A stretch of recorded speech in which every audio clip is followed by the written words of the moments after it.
स्वागत है आपके अपने चैनल डार्क मंडे में, जहां अंधेरे की परतों से निकलती हैं खौफनाक कहानियां और डरावनी सच्चाइयां। अगर आपके दिल में हिम्मत है तो इस सफर में हमारे साथ बने रहिए। वीडियो को लाइक कीजिए, दोस्तों के साथ शेयर कीजिए और चैनल को सब्सक्राइब करना मत भूलिए।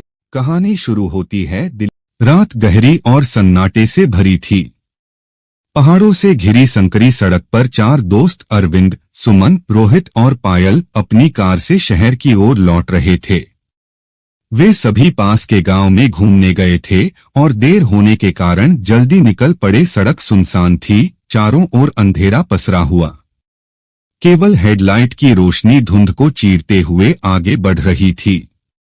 अचानक कार का इंजन झटका खाकर बंद हो गया। क्या हुआ? पायल ने डरते हुए पूछा। रोहित ने चाबी घुमाई लेकिन गाड़ी स्टार्ट नहीं हुई। लगता है पेट्रोल खत्म हो गया है, रोहित ने गुस्से में कहा। चारों ने बाहर उतरकर चारों ओर देखा। रात इतनी गहरी थी कि आसपास कुछ दिखाई नहीं दे रहा था। सुमन बोली, हमें रात काटने के लिए कोई जगह ढूंढनी होगी। यहां जंगल के बीच खड़े रहना ठीक नहीं। तभी दूर उन्हें एक टूटी फूटी हवेली दिखाई दी। हवेली के ऊपर टूटी हुई छत, काई से ढकी दीवारें और जंग लगे गेट थे। हवा चलने पर गेट अपने आप हिलकर चींची की आवाज कर रहा था। अरविंद ने गहरी सांस ली और बोला, शायद यही हमारी एकमात्र उम्मीद है। चलो अंदर चलकर देखते हैं। चारों दोस्त हवेली के अंदर गए। अंदर घुप अंधेरा था। टॉर्च जलाकर उन्होंने रास्ता बनाया। दीवारों पर पुराने चित्र टंगे थे, राजा महाराजाओं के और कुछ अजीब सी औरतों के। सुमन ने देखा कि एक तस्वीर की आंखें बिल्कुल जीवित इंसान जैसी लग रही थीं। ये हमें घूर क्यों रही हैं? सुमन ने कांपती आवाज में कहा। पायल ने डरकर कहा, ये जगह मुझे बिल्कुल भी अच्छी नहीं लग रही। तभी अचानक ऊपर की मंजिल से किसी के पैरों की आवाज आई। चारों के चेहरे पीले पड़ गए। शायद कोई और भी यहां रहता है, अरविंद ने कहा। वे धीरे धीरे सीढ़ियों की ओर बढ़े। ऊपर पहुंचकर उन्होंने एक कमरे का दरवाजा खोला। कमरे में धूल से भरी अलमारी और टूटी कुर्सियां थीं। अलमारी से एक पुरानी डायरी मिली। अरविंद ने धीरे धीरे पढ़ना शुरू किया। आज मैंने कमला को हमेशा के लिए इस हवेली में कैद कर दिया है। उसकी चीखें इन दीवारों में गूंजेंगी, लेकिन कोई उसे कभी आजाद नहीं कर पाएगा। यह हवेली अब उसका और मेरा राज बन चुकी है। डायरी का नाम था रणविजय सिंह। पढ़ते ही चारों के रोंगटे खड़े हो गए। क्या ये वही ठाकुर रणविजय है जिसके बारे में लोग गांव में बातें करते हैं? रोहित ने कहा। सुमन ने सिर हिलाया। हाँ, कहते हैं उसने अपनी पत्नी की हत्या की थी और उसकी आत्मा आज भी यहां भटकती है। तभी अचानक दरवाजा अपने आप बंद हो गया। कमरे की खिड़की से हवा का झोंका आया और टॉर्च की रोशनी बुझ गई। अंधेरे में चारों को लगा जैसे कोई और उनके साथ खड़ा हो। धीरे धीरे एक औरत की परछाई दिखाई दी, लाल साड़ी में, जले हुए चेहरे के साथ। उसने कराहते हुए कहा, मुझे इंसाफ चाहिए, मुझे बाहर निकालो। चारों चीख पड़े। किसी तरह चारों ने टॉर्च दोबारा जलाई, लेकिन औरत गायब थी। डायरी का आखिरी पन्ना खुला हुआ था। उसमें लिखा था, तहखाने में छुपा सच कभी बाहर नहीं आना चाहिए। मतलब कमला का राज तहखाने में है। अरविंद ने कहा। चारों ने एक दूसरे को देखा। डर तो सबके दिल में था, लेकिन सच्चाई जानने की जिज्ञासा भी। उन्होंने तहखाने का दरवाजा ढूंढना शुरू किया। हवेली की सीढ़ियों के नीचे एक टूटी हुई लकड़ी की चौखट मिली, जिसे हटाते ही नीचे जाने का रास्ता खुल गया। तहखाने से ठंडी हवा और सड़े मांस की बदबू आ रही थी। जैसे ही चारों नीचे उतरे, वहां अंधेरे में कुछ हड्डियां बिखरी हुई थीं। दीवारों पर खून से बने निशान थे। और सबसे डरावनी चीज, दीवार पर खून से लिखा हुआ था, कहानी अभी खत्म नहीं हुई। इतना पढ़ते ही हवेली की छत से औरत की दर्दनाक चीख गूंजी। चारों डर से वहीं जमे रह गए। तहखाने में चारों दोस्त अरविंद, सुमन, रोहित और पायल खड़े थे। चारों के चेहरे पर हवेली की नमी और डर का असर साफ दिखाई दे रहा था। चारों ओर जाले, टूटे बक्से और मिट्टी में दबी हड्डियां पड़ी थीं। दीवार पर खून से लिखा संदेश, कहानी अभी खत्म नहीं हुई, चारों की धड़कनें और तेज कर रहा था। अचानक टॉर्च की रोशनी टिमटिमाने लगी। रोहित बोला, मुझे लगता है ये बैटरी खत्म हो जाएगी, फिर हम अंधेरे में फंस जाएंगे। जैसे ही उसने कहा, पीछे से किसी औरत की कराहती आवाज आई, बाहर निकालो मुझे। चारों ने पलटकर देखा। एक परछाई धीरे धीरे दीवार से बाहर निकल रही थी। वो वही औरत थी, लाल साड़ी में, आधा चेहरा जला हुआ और आंखें खून से भरी हुई। पायल चीख पड़ी और रोहित के पीछे छिप गई। अरविंद ने हिम्मत जुटाकर पूछा, तुम कौन हो? क्या चाहती हो? औरत की आवाज फटी हुई थी, जैसे गले में दर्द हो। मैं कमला, रणविजय की पत्नी, इस हवेली की असली मालकिन। उसने मुझे धोखा दिया और मार डाला। सुमन कांपती आवाज में बोली। कर क्यों? उसने तुम्हें क्यों मारा? कमला की आत्मा ने कहा। इस हवेली की दौलत और जमीन पर उसकी नजर थी। मैंने विरोध किया तो उसने मुझे तहखाने में जिंदा दफना दिया। मेरे चीखने चिल्लाने की आवाज इन दीवारों में कैद हो गई और तब से मैं यहां हूं। कमरा और ठंडा हो गया। कमला धीरे धीरे पास आई। तुम लोग मेरे साथ सौदा करो, मेरी अधूरी आत्मा को मुक्त करो, वरना मैं तुम्हें भी यहीं कैद कर दूंगी। अरविंद ने हिम्मत से कहा, हम तुम्हें मुक्त कैसे कर सकते हैं? आत्मा की आंखों से खून बहने लगा। मेरी हड्डियां तहखाने की गहराई में दबाई गई हैं। उन्हें ढूंढो और इस हवेली से बाहर पवित्र मिट्टी में दफनाओ, तभी मुझे मुक्ति मिलेगी। लेकिन उसकी आवाज में एक अजीब सा क्रोध भी था। चारों ने सहमति जताई और तहखाने में हड्डियों की तलाश शुरू की। जैसे ही रोहित ने एक कोना खोदा, मिट्टी से एक हड्डी बाहर आई और साथ ही खून का फव्वारा फूट पड़ा। रोहित डर के मारे पीछे गिर गया। हड्डी जमीन पर गिरते ही उसमें से अजीब सी कराहती आवाज निकली। ऐसा लगा जैसे किसी ने उस हड्डी को आग में जलाकर निकाला हो। पायल की आंखों से आंसू बहने लगे। हमें यहां से जाना चाहिए, ये सब गलत है। तभी अचानक हवेली की दीवारें कांपने लगीं। ऊपर से जोर की आवाज आई, जैसे कोई चीज गिर गई हो। चारों भागकर ऊपर पहुंचे। उन्होंने देखा कि हवेली के हॉल में लगी सारी पेंटिंग्स जमीन पर बिखर चुकी थीं। हर पेंटिंग में कमला की अलग अलग तस्वीर थी।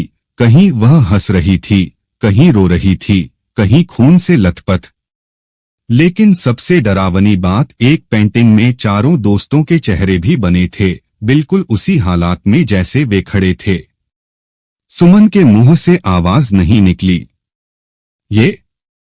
ये कब बनी? अरविंद ने पेंटिंग को छुआ तो उस पर ताजा खून की बूंदें निकल आईं। डर के मारे चारों हवेली के गेट की ओर भागे। लेकिन गेट पर मोटा ताला लगा था और ताले पर खून से लिखा था, जब तक सच बाहर नहीं आएगा कोई बाहर नहीं जाएगा। पायल रो पड़ी, हम यहाँ मर जाएंगे। अरविंद ने उसकी हथेली थामी और कहा, नहीं, अगर ये हवेली सच चाहती है तो हमें सच ढूंढना होगा। चारों ने डायरी फिर उठाई और आखिरी पन्ने पढ़े। उसमें रणविजय ने लिखा था, अगर कोई मेरी हवेली के राज तक पहुंचेगा तो उसे भी मौत का सामना करना पड़ेगा। कमला की आत्मा कभी चैन से नहीं सोएगी और मेरा नाम हमेशा जिंदा रहेगा। सुमन ने धीमे स्वर में कहा, मतलब रणविजय चाहता था कि उसका पाप हमेशा छुपा रहे। लेकिन कमला की आत्मा चाहती है कि सच बाहर आए। इतना कहते ही हवेली का दरवाजा जोर से बंद हो गया। हॉल में अचानक सन्नाटा छा गया। रोहित अचानक चिल्लाया, आह! सबने देखा कि रोहित के पैर पर कोई अदृश्य हाथ कसकर पकड़ चुका है। वह जमीन पर घसीटा जा रहा था। अरविंद और सुमन ने उसे पकड़ने की कोशिश की, लेकिन रोहित की चीख गूंजती रही और वह अंधेरे कमरे में खींच लिया गया। दरवाजा अपने आप बंद हो गया। अंदर से सिर्फ खून टपकने की आवाज आई। रोहित की चीख हवेली में लंबे समय तक गूंजती रही और फिर अचानक सन्नाटा छा गया। अरविंद, सुमन और पायल दरवाजे के सामने खड़े थे, जहां से रोहित को खींच लिया गया था। दरवाजा बंद था और उस पर खून की एक लकीर बनी थी, जो धीरे धीरे नीचे टपक रही थी। पायल जोर जोर से रो रही थी, नहीं, हमें यहां आना ही नहीं चाहिए था। रोहित को बचाओ! अरविंद ने कांपते हुए दरवाजे को धक्का दिया, लेकिन वह हिला तक नहीं। सुमन ने डरते हुए कहा, ये हवेली उसे अपने साथ ले गई है, जैसे कि ये किसी की बलि मांग रही हो। काफी देर कोशिश करने के बाद दरवाजा अपने आप खुला। अंदर घुप अंधेरा था। टॉर्च जलाकर वे तीनों अंदर गए। कमरा बिल्कुल खाली था, न फर्नीचर, न सामान, न रोहित। लेकिन कमरे की दीवार पर ताजा खून से लिखा हुआ था, एक गया, अब 3 बचे। सभी के शरीर में सिहरन दौड़ गई। पायल ने डरते डरते कहा, मतलब ये हवेली एक एक करके हम सबको मारना चाहती है। कमरे से बाहर निकलते ही हवेली का वातावरण और डरावना हो गया। सीढ़ियों से चरमराहट की आवाज आई, जैसे कोई धीरे धीरे उतर रहा हो। अरविंद ने टॉर्च ऊपर घुमाई। उन्होंने देखा, ऊपर की बालकनी से लाल साड़ी वाली औरत उन्हें घूर रही थी। उसकी आंखें अब और भी डरावनी थीं, उनमें आग सी जल रही थी। वह धीरे से बोली, एक का खून हो चुका, बाकी का समय भी आएगा। सुमन कांप गई, लेकिन तुम तो चाहती थी कि हम तुम्हें इंसाफ दिलाएं। फिर रोहित को क्यों मारा? कमला की आत्मा हंस पड़ी। उसकी हंसी पूरे हॉल में गूंज गई। इंसाफ? इंसाफ तो मेरी मौत के साथ ही दफन हो गया। अब तो बस बदला है, और वो मैं सबसे लूंगी। तीनों घबराकर हवेली के दूसरे हिस्से में भागे। वहां उन्हें एक पुराना दरवाजा मिला, जो लकड़ी का बना था और जंग लगे ताले से बंद था। अरविंद ने जोर से धक्का मारा, दरवाजा टूटा और अंदर का कमरा खुला। कमरे में पुरानी किताबें, कागजात और अलमारी रखी थीं। सुमन ने एक बक्सा खोला। उसमें कागजों का ढेर और एक फोटो थी। फोटो में रणविजय सिंह खड़ा था, उसके पास कमला थी। लेकिन फोटो के पीछे खून से लिखा था, उसकी मौत का गवाह यही है। कागजों में एक दस्तावेज मिला, वसीयत, जिस पर रणविजय के दस्तखत थे। लेकिन उस पर खून के दाग थे और लिखा था, कमला की मौत के बाद ही यह हवेली मेरी होगी। अरविंद गहरी सांस लेते हुए बोला, मतलब रणविजय ने जानबूझकर कमला को मारा ताकि हवेली पर कब्जा कर सके? पायल कांपती आवाज में बोली, तो अब आत्मा सिर्फ हमसे मदद नहीं चाहती, वह हमें भी उसी तरह मारना चाहती है, जैसे रणविजय ने उसे मारा। तभी कमरे का दरवाजा अपने आप बंद हो गया। दीवार पर लगी घड़ी अपने आप चलने लगी, टिक टिक टिक। सुई 12 बजे पर आकर रुक गई और अचानक कमरे के कोने से रोहित की आवाज आई, बचाओ, कोई तो मुझे बचाओ। तीनों उस ओर दौड़े, लेकिन वहां सिर्फ खून से बना हाथ का निशान था, जो धीरे धीरे दीवार पर फैल रहा था। पायल बुरी तरह डर गई और कमरे से बाहर भागी।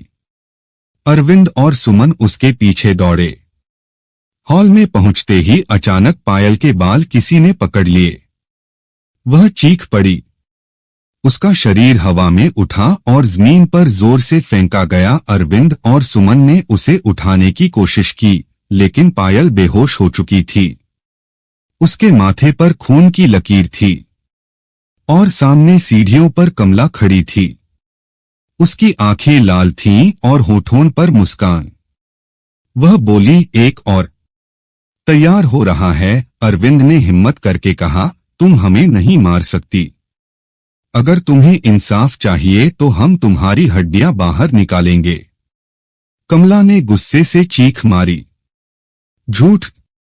रणविजय ने मेरी हड्डियां तहखाने में नहीं, हवेली की दीवारों में छुपाई थीं। अगर सच जानना है तो दीवारें तोड़ो, तब पता चलेगा कि यहां कितनों की लाशें दफन हैं। यह सुनकर सुमन और अरविंद के पैरों तले जमीन खिसक गई। मतलब हवेली में सिर्फ कमला ही नहीं, और भी कई लोग मारे गए थे। उन्होंने दीवार पर हाथ रखा। अचानक दीवार से खून टपकने लगा और खून से 3 शब्द लिखे गए, बच नहीं पाओगे। हवेली के हॉल में सन्नाटा पसरा था। पायल जमीन पर बेहोश पड़ी थी, माथे से खून रिस रहा था। अरविंद और सुमन उसे उठाने की कोशिश कर रहे थे। हमें इसे बाहर ले जाना चाहिए, सुमन ने डरते हुए कहा। लेकिन जैसे ही उन्होंने पायल को खींचा, जमीन पर खून से एक शब्द उभर आया, रुको। अरविंद और सुमन के रोंगटे खड़े हो गए। खून बहकर खुद ब खुद शब्द कैसे बना सकता है? पायल अचानक कराहते हुए उठी। उसकी आंखें आधी बंद थीं, होंठ कांप रहे थे। लेकिन अगले ही पल उसने अरविंद का हाथ कसकर पकड़ लिया। मत छू मुझे, अरविंद ने झटका खाया। सुमन ने देखा, पायल की आंखें लाल हो चुकी थीं, जैसे किसी औरत की आत्मा उसके भीतर समा गई हो। उसकी आवाज भारी और अजीब थी, तुम लोग सच को छुपा नहीं सकते।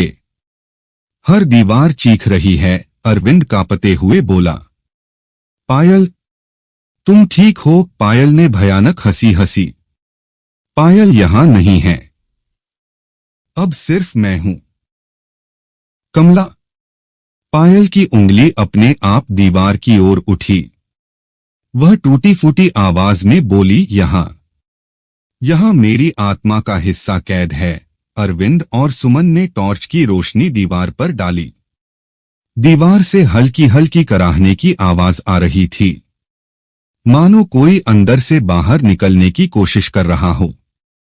सुमन डरते हुए बोली, क्या सचमुच इस दीवार में लाशें दबी हैं? अरविंद ने पास पड़ी लोहे की छड़ उठाई और दीवार पर चोट मारी। पहली चोट से मिट्टी झड़ने लगी, दूसरी चोट पर दरार गहरी हुई और तीसरी चोट पर दीवार से सड़ागला मांस और हड्डियां बाहर गिर पड़ी। जैसे ही हड्डियां बाहर गिरी, हवेली हिलने लगी। चारों ओर से चीखों की गूंज सुनाई दी। सैकड़ों आवाजें, औरतें, बच्चे, बूढ़े, सबके दर्द भरे स्वर। पायल अचानक चीख पड़ी और जमीन पर गिर गई। उसका शरीर बुरी तरह कांपने लगा। अरविंद ने उसे पकड़कर उठाया, लेकिन उसकी आंखें उलट चुकी थीं। उसके होठों से किसी औरत की आवाज आई, धन्यवाद, अब मैं आजाद हूं। लेकिन तभी हवा में एक और परछाई उभरी। ये कमला नहीं थी, ये एक आदमी था, लंबा चौड़ा, मूंछों वाला, खून से लथपथ।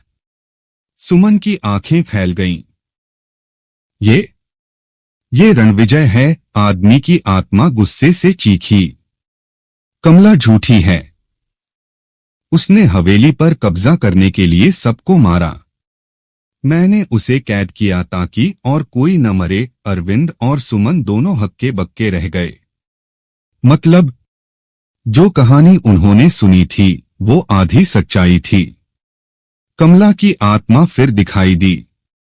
वह रणविजय की ओर इशारा करके बोली, इसने मुझे धोखा दिया, जिंदा दफना दिया। रणविजय की आत्मा गरजी, नहीं, ये हवेली इस औरत की प्यास से लाल है, इसे हमेशा खून चाहिए। मैंने इसे रोकने की कोशिश की, लेकिन लोग सच नहीं जानते। सुमन कांप गई। मतलब, असली हत्यारा कौन है? रणविजय या कमला? दीवार से और भी हड्डियां गिरने लगीं। हर हड्डी से अलग अलग आवाजें आने लगीं। किसी की चीख, किसी की कराह, किसी की रोने की आवाज। अरविंद घबराकर बोला, ये हवेली किसी एक की नहीं, यहाँ तो सैकड़ों मौतें हुई हैं। कमला और रणविजय दोनों आत्माएं अब आमने सामने थीं। दोनों की आंखों से आग निकल रही थी। रणविजय बोला, ये हवेली शापित है और अब तुम सब भी इसका हिस्सा बनोगे। कमला चीख उठी, नहीं, ये लोग मेरे साथी हैं, ये मुझे मुक्ति देंगे। अचानक पायल का शरीर हवा में उठ गया। उसकी गर्दन पीछे की ओर मुड़ने लगी। सुमन ने चीख मारी, नहीं, उसे छोड़ दो। अरविंद ने पास पड़ी लोहे की छड़ उठाकर रणविजय की आत्मा पर फेंकी। छड़ उसकी छाती से आर पार हो गई। वह चीखता हुआ गायब हो गया। लेकिन उसी पल कमला ने भी पायल के शरीर पर कब्जा कर लिया। उसकी आवाज गूंजी, अब मैं पूरी तरह जिंदा हूं और कोई मुझे रोक नहीं सकता। हवेली का हॉल अंधेरे और चीखों से भर गया था। पायल जमीन पर लेटी थी, लेकिन उसकी आंखें अब पायल की नहीं थीं। वो लाल आग जैसी चमक रही थीं। अरविंद ने घबराकर कहा, पायल, उठो, हम यहां से निकलेंगे। लेकिन उसके होठों से कमला की भारी आवाज निकली, पायल अब नहीं है, अब मैं हूं। कमला सुमन कांपते हुए बोली, तुमने हमारे दोस्त रोहित को क्यों मारा? अगर तुम्हें मुक्ति चाहिए तो हमें बताओ, हम मदद करेंगे। कमला ने हंसी भरी चीख निकाली, मुक्ति? मुझे इंसाफ चाहिए था, लेकिन अब मैं चाहती हूं कि हर इंसान उसी दर्द से गुजरे जिससे मैं गुजरी। दीवारें कांपने लगीं, दरारों से और हड्डियां बाहर गिरने लगीं। धीरे धीरे हड्डियां आपस में जुड़कर इंसानी ढांचे में बदलने लगीं। सड़ेगले मांस से ढकी लाशें दीवार से बाहर निकलकर खड़ी हो गईं। उनकी आंखें खाली थीं, मगर उनमें खून की बूंदें चमक रही थीं। सुमन ने डर से अरविंद का हाथ पकड़ लिया। ये सब जिंदा हो गए हैं। कमला ने पायल के शरीर से खड़े होकर हाथ उठाया। ये सब मेरी सेना है, इन्हें रणविजय ने मारा था और अब ये सब मेरे साथ हैं। लाशें आगे बढ़ने लगीं। अरविंद और सुमन जान बचाकर सीढ़ियों की ओर भागे। हड्डियों की खड़खड़ाहट और सड़े मांस की गंध उनके पीछे थी। ऊपर पहुंचकर उन्होंने एक कमरे का दरवाजा बंद कर लिया। अरविंद ने दरवाजे को धक्का देकर रोका, लेकिन बाहर से लाशें दरवाजा पीटने लगीं। ठक ठक ठक।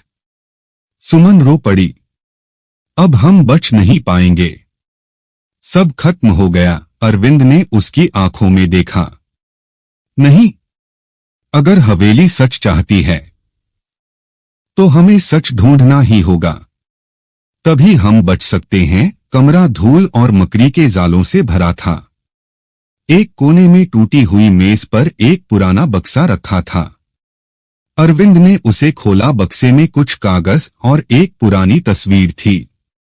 तस्वीर में रणविजय नहीं था, बल्कि कमला किसी और आदमी के साथ खड़ी थी।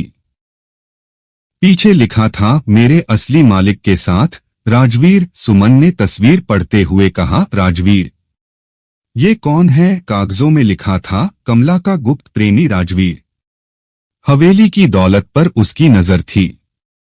रणविजय को रास्ते से हटाने के लिए उसने कमला का साथ दिया। अरविंद की आंखें चौड़ी हो गईं। मतलब, कमला निर्दोष नहीं थी, वो खुद हवेली की लालच में थी। सुमन कांपते हुए बोली, तो क्या रणविजय सच कह रहा था? क्या कमला ने भी खून किया? अचानक कमरे में हवा का झोंका आया और कमला की आवाज गूंजी, झूठ, ये सब रणविजय की लिखी कहानियां हैं। सच ये है कि उसने मुझे धोखा दिया और मेरी आत्मा को कैद किया। लेकिन उसी वक्त रणविजय की आत्मा दरवाजे के दूसरी ओर प्रकट हुई। उसने कहा, मत मानो इसे, ये हवेली खून से प्यास बुझाती है। कमला और राजवीर ने दर्जनों को मारा ताकि हवेली पर कब्जा कर सकें। अरविंद और सुमन अब पूरी तरह उलझ गए थे। एक ओर कमला की आत्मा पायल के शरीर में खड़ी थी, दूसरी ओर रणविजय की आत्मा बाहर से पुकार रही थी। दोनों एक दूसरे को झूठा साबित कर रहे थे। सच्चाई क्या थी? किस पर भरोसा करें? सुमन ने डरते हुए कहा, अगर दोनों ही हत्यारे हैं तो असली शिकार कौन है? हवेली क्यों हर किसी को मारना चाहती है? अरविंद ने धीमी आवाज में कहा, शायद हवेली ही असली हत्यारा है। ये जिंदा है। अचानक दरवाजा टूट गया। लाशें अंदर घुस आईं। उनके पीछे कमला खड़ी थी, लेकिन अब उसका चेहरा पूरी तरह बदल चुका था। आधा चेहरा पायल का था और आधा जला हुआ खून से लथपथ कमला का। उसकी आवाज दोहरी थी, अब मैं आधी इंसान आधी आत्मा हूं और कोई मुझे नहीं रोक सकता। उसने हाथ उठाया और लाशों को हमला करने का आदेश दिया। लाशें सुमन और अरविंद की ओर झपटी। अरविंद ने मेज का टूटा टुकड़ा उठाकर लाश पर मारा। लाश गिर तो गई, लेकिन तुरंत फिर उठ खड़ी हुई। सुमन ने पास रखा तेल का दीपक लाश पर फेंका। आग भड़क उठी और लाश जलने लगी, लेकिन बाकी लाशें अब और तेजी से बढ़ने लगीं। अरविंद ने चिल्लाकर कहा, भागो। दोनों कमरे से निकलकर हवेली के पिछले हिस्से की ओर भागे। पीछे से लाशें और पायल कमला का भयानक रूप उनका पीछा कर रहा था। भागते भागते वे फिर से तहखाने के दरवाजे पर पहुंच गए। दरवाजे पर अब नया संदेश लिखा था, यहां सच दफन है। अरविंद और सुमन ने दरवाजा खोला और अंदर चले गए। अंधेरे में गहरी बदबू थी। टॉर्च की रोशनी से उन्होंने देखा, वहां सैकड़ों हड्डियां दीवारों और जमीन में दबी थीं और बीच में एक लोहे का बक्सा रखा था। सुमन ने धीरे से कहा, शायद यही असली सच है। तहखाने में पसरी गहरी नमी और सड़ांध ने सुमन को कांपने पर मजबूर कर दिया। अरविंद टॉर्च को बक्से पर टिकाए खड़ा था। लोहे का बक्सा भारी और जंग लगा था, जैसे सदियों से किसी ने उसे खोला ही न हो। अरविंद ने हिम्मत जुटाकर बक्से का ढक्कन उठाया। जैसे ही ढक्कन हिला, हवेली की दीवारें फिर से कांप उठीं। ऊपर से पायल कमला की डरावनी चीख गूंजी, उसे मत खोलो, वरना तुम सब खत्म हो जाओगे। लेकिन अब पीछे लौटने का कोई रास्ता नहीं था। बक्से के अंदर सिर्फ हड्डियां नहीं थीं, बल्कि एक पुराना खूनी खंजर और कुछ पीले पड़े दस्तावेज रखे थे। खंजर पर सूखा हुआ काला खून चिपका हुआ था। सुमन ने कांपती आवाज में पूछा, ये किसका खून है? अरविंद ने दस्तावेज उठाकर पढ़ना शुरू किया। उसमें लिखा था, राजवीर और कमला ने हवेली पर कब्जा करने की योजना बनाई। रणविजय ने जब सच्चाई जानी तो राजवीर ने उसे धोखे से मारने की कोशिश की। लड़ाई में ये खंजर रणविजय के सीने में उतार दिया गया, लेकिन मरते वक्त रणविजय ने हवेली को शाप दिया, जो भी इस जगह में खून बहाएगा वो हवेली का हिस्सा बन जाएगा। सुमन के चेहरे से रंग उड़ गया। मतलब रणविजय को मारने वाला असली गुनहगार राजवीर था। तभी तहखाने में ठंडी हवा का तेज झोंका चला। टॉर्च अपने आप बुझ गई। अंधेरे में एक और परछाई उभरने लगी। लंबा चौड़ा आदमी, फटे कपड़े और चेहरा पूरा जल चुका था। वो भारी आवाज में बोला, हाँ, मैं हूं राजवीर और ये खंजर मेरा हथियार है। रणविजय को मैंने मारा क्योंकि हवेली और कमला दोनों मेरी थीं। सुमन ने डरते हुए पीछे हटना चाहा, लेकिन राजवीर की आत्मा ने हाथ बढ़ाकर दीवार पर चोट मारी। दीवार से खून बहने लगा। अब तहखाने में 3 शक्तियां थीं। रणविजय की आत्मा ऊपर से गूंज रही थी, कमला की आत्मा पायल के शरीर में, और अब राजवीर की आत्मा सामने खड़ी थी। राजवीर ने खंजर हवा में उठाया और चीखते हुए कहा, कमला मेरी थी। रणविजय ने उसे छीनना चाहा। अब तुम सबकी लाशें मेरी सेना बनेंगी। उसी वक्त कमला की आवाज आई, झूठे, तूने मुझे धोखा दिया। हवेली तेरा लालच बन गई थी। मैं आज भी इस खंजर की वजह से बंधी हूं। दीवारें फट गईं। कमला की परछाई पायल के शरीर से निकलकर राजवीर की ओर झपटी। रणविजय की आवाज भी गूंजी, दोनों पापी हो। और हवेली अब तुम सबको निगल जाएगी। तहखाना भूकंप की तरह हिलने लगा। हड्डियां जमीन से उठकर हवा में उड़ने लगीं। लाशों की काली छायाएं दीवारों से निकलकर तहखाने में भर गईं। अरविंद ने सुमन का हाथ पकड़ा। हमें भागना होगा, वरना ये आत्माएं हमें भी मार डालेंगी। सुमन ने खंजर उठाया। शायद यही हवेली की कुंजी है। अगर इसे सही जगह चुभो दिया जाए तो आत्माओं का चक्र टूट सकता है। राजवीर गरजते हुए बोला, ये खंजर केवल मेरी मौत का गवाह है, लेकिन अब ये तुम्हारी मौत भी देखेगा। कमला की आत्मा हंसते हुए बोली, नहीं राजवीर, अब मैं तुझे हमेशा के लिए खत्म कर दूंगी। दोनों आत्माएं खंजर पर कब्जा करने लगीं। खंजर हवा में कांप रहा था, जैसे खुद चुन रहा हो कि किसे चुने।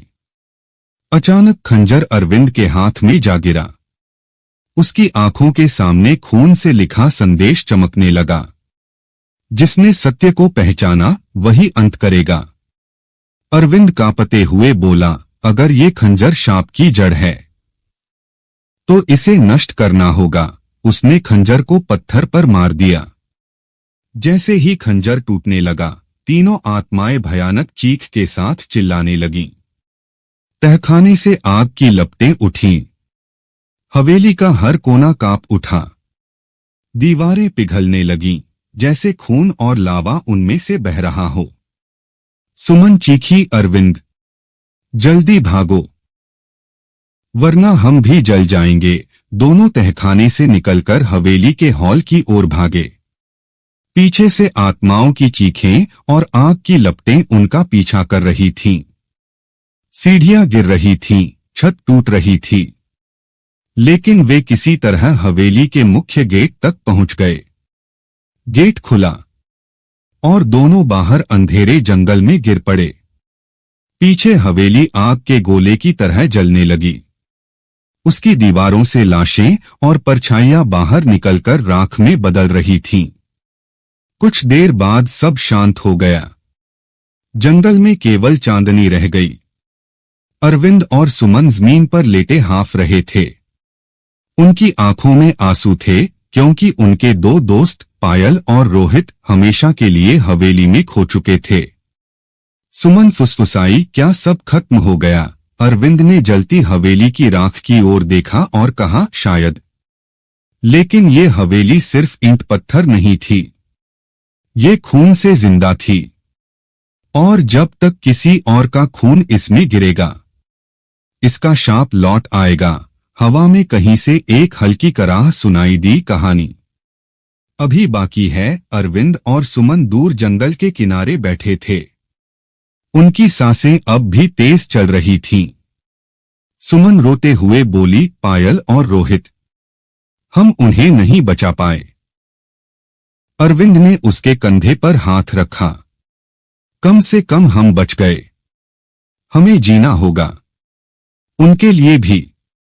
लेकिन तभी हवा में वही जानी पहचानी सर्द कर देने वाली सरसराहट गूंजी, जैसे कोई फुसफुसा रहा हो, मुक्ति अधूरी है। दोनों के रोंगटे खड़े हो गए। सुबह होने तक वे दोनों गांव पहुंच गए।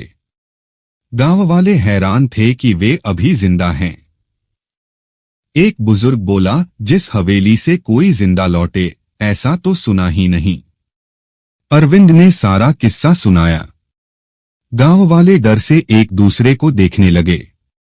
फिर गांव की सबसे बुजुर्ग औरत, दादी सावित्री, आगे आई। उसकी आंखों में रहस्य की चमक थी। वो बोली, तुम लोग सोच रहे हो कि हवेली जल गई, शाप खत्म हो गया, लेकिन सच ये है कि हवेली सिर्फ एक जगह नहीं, वो एक जिंदा श्राप है।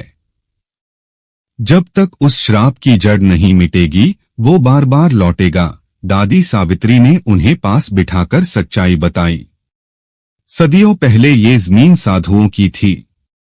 यहाँ एक काला यज्ञ हुआ था, जिसमें इंसानी बलि दी गई थी। उस बलि की आत्मा कभी मुक्त नहीं हुई। रणविजय, कमला और राजवीर सब उसी श्राप का हिस्सा बन गए। उनकी कहानियां तो केवल सतह पर हैं। असली शैतानी ताकत उस बलि की आत्मा है, जो अब भी जिंदा है। सुमन कांपते हुए बोली, मतलब अभी भी कोई और आत्मा बाकी है? दादी ने सिर हिलाया। हाँ, और वो आत्मा अब तुम्हें ढूंढेगी, क्योंकि तुम दोनों ने खंजर तोड़ा है। तुम्हारा खून ही अब उसके श्राप को पूरा करेगा। लेकिन जैसे ही आधी रात हुई, पायल की चीखें फिर से सुनाई देने लगीं। सुमन ने आंखें बंद कर लीं, मगर आवाज कान फाड़ रही थी। फिर अरविंद ने देखा, मंदिर की मूर्तियां खून से भीग रही थीं। दीवारों पर खुद ब खुद शब्द उभर आए, मुक्ति। दो गांव वाले भाग खड़े हुए। केवल अरविंद और सुमन वहीं रह गए। तभी अचानक पायल की परछाई मूर्ति के सामने प्रकट हुई। वो रो रही थी, मैं मरना नहीं चाहती थी, लेकिन मुझे जिंदा जला दिया गया।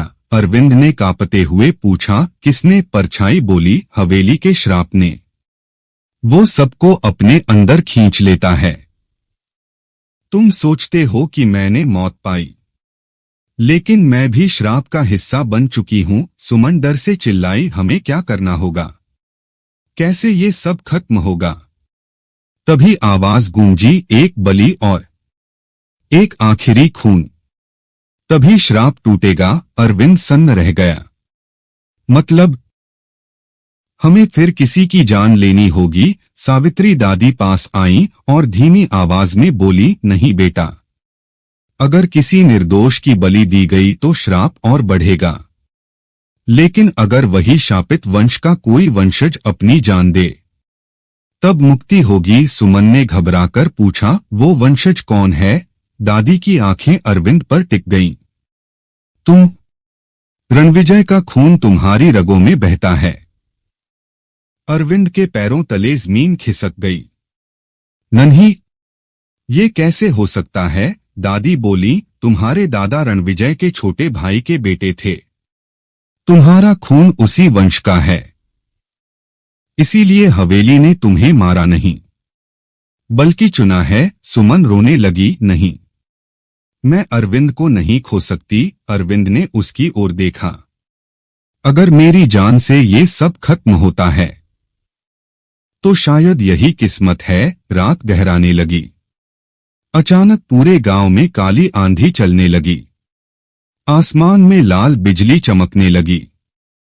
हवेली की राख हवा में उड़कर फिर से आकार लेने लगी। देखते ही देखते दूर जंगल में वही हवेली खड़ी हो गई, पहले से भी ज्यादा डरावनी। गांव वाले चीखते हुए भाग खड़े हुए। अरविंद ने गहरी सांस ली और कहा, ये मुझे ही बुला रही है। सुमन ने उसका हाथ पकड़ा, नहीं, मैं तुम्हें अकेला नहीं जाने दूंगी। दोनों ने एक दूसरे को कसकर पकड़ा और जलती हवेली की ओर बढ़ गए।